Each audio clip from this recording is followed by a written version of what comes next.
Hi and welcome. This video is all about your first spray tan and what to expect. I am a fully certified spray tan artist, so I will be giving you all of my knowledge that I've learned over the past few years. Okay, let's jump right in. So the very first thing I hear from my new clients is, I've never had a spray tan before because I'm really worried that I'm going to turn orange, or please just don't make me orange. Spray tan should not be making you the color of a fruit, okay? So to give you a bit of a rundown, there's quite a few solution bases out there, but in my opinion, the two most popular ones are green and violet. I would say that a green base is probably the most popular out there on the market because it's suitable for all skin tones. It's great, super great for anyone with a fair or very light complexion, all the way up to someone with a medium or dark. Off a very natural sun-kissed sort of glowy finish to any skin type. A violet base is definitely more suitable for those with a medium to olive sort of skin tone. When going off the solutions that I use for my clients, I have two types. I have a mocha caramel solution or a chocolate bronze violet, and these two can be tailored to suit all skin types and client requests by tailoring the application and wash off time. For example, 2 hours is for a light tan, 2 to 4 hours is for a medium tan, and 4+ is for quite a deep dark bronze. I personally love tans that you wash off because, I hate sleeping in tan and just dirtying all of my bed sheets and causing more work for myself. Why do you want to do that? Anyway, if you're unsure of which base to use, just speak to your spray tan artist, let them know what type of color you're after, and they'll advise you what's best for your skin tone. Now that we have that covered, let's move on to pre-tan prep. So what do you need to do before you get a spray tan? And to be honest, this is probably the most important part of getting a spray tan done. I want you to do all your waxing and shaving 24 hours before. You want to exfoliate your whole body to remove any dead skin cells and give a smooth base for the application of your tan. I would probably exfoliate first and then shave or wax. It's completely up to you. But the reason I suggest that is because if you exfoliate first, it can help prevent any clogged pores or irritation. So if you shave first, you then have open pores. And then if you're rubbing a scrub into that or any sort of creams or anything like that, it can irritate those pores and it can come out with little red bumps. It's just off personal experience. You could be completely different.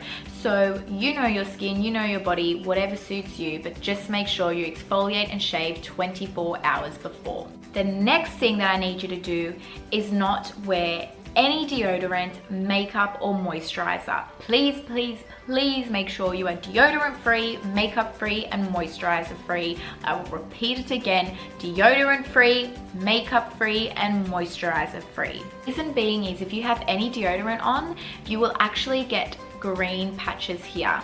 Nobody wants that. Don't have any moisturizer on, spray tan will not completely stick to your skin.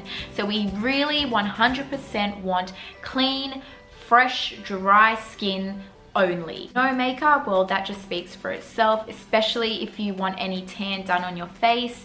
You need to make sure there's no makeup there so it can be completely even. We don't want any tan patches anywhere. So like I said, completely dry, clean, fresh skin only.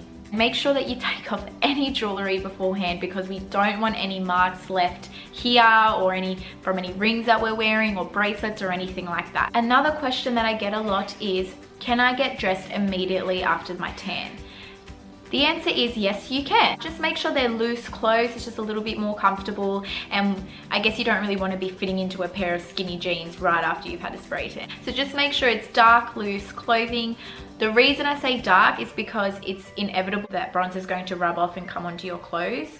This is nothing to be worried about. It'll come off your clothes instantly in the wash. And if you see any marks on yourself from where you pulled on your top or your pants and you think, oh my God, I've just rubbed the tan off, you definitely haven't. That is just the bronzer coming off, which is a color guide for the spray tan artist so they know where they've sprayed. Now let's move on to post-tan care, which is just as important as pre-tan prep. You've just had your spray tan done and now you've waited the 2, 4, or 6 hours and you're about to wash it off. Please only have a warm shower, even though if you're like me, I love to have really hot showers where I come out literally with like red spots on my skin. But when you have a spray tan done, definitely just wash it off in lukewarm. Just use your hands to sort of help wash off all the bronzer. So you'll be seeing all of this color go into the drain and you're going to think that you've just washed off your tan. But you haven't, I promise. No soaps, no shampoo. The reason I say this is that if you use any soaps while washing off the tan, you are actually going to interfere with the development process of the color. Same goes for shampoo. If you're washing your hair and that conditioner or shampoo is washing down your back, it's going to interfere with that as well. Out of the shower, just pat yourself dry softly with the towel. Do not be too rigorous. And wait until the next morning to moisturize. The reason I say this is because same thing as the shampoo and the soap, if you put any creams on your body, it will interfere with the color development process. So once you've stepped out of the shower, it's actually going to look quite a bit light, or even like the color you were before you got the spray tan done.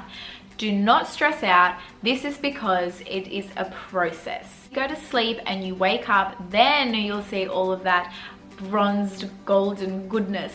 So that's when I want you to moisturize to lock it all in and hydrate your skin, and it will be perfection. Follow these pre and post care steps. Your spray tan should last about 7 days and just fade off nice and naturally. It shouldn't go patchy at all, and you'll have this beautiful golden glow about you. All right. The next question I get is, can I shave after my tan? The answer is yes, you can. Just be very gentle. Don't be too rough, if that makes sense, with the razor. So a lot of people are worried that once they have the tan and then they shave, they'll shave off the tan, but that shouldn't be the case. As long as, like I said, you're not too rough about it, just give it a light, quick once over and you should be fine. Next is, when should I get my tan? Okay, so you have an event on the weekend and say it's on the Saturday night.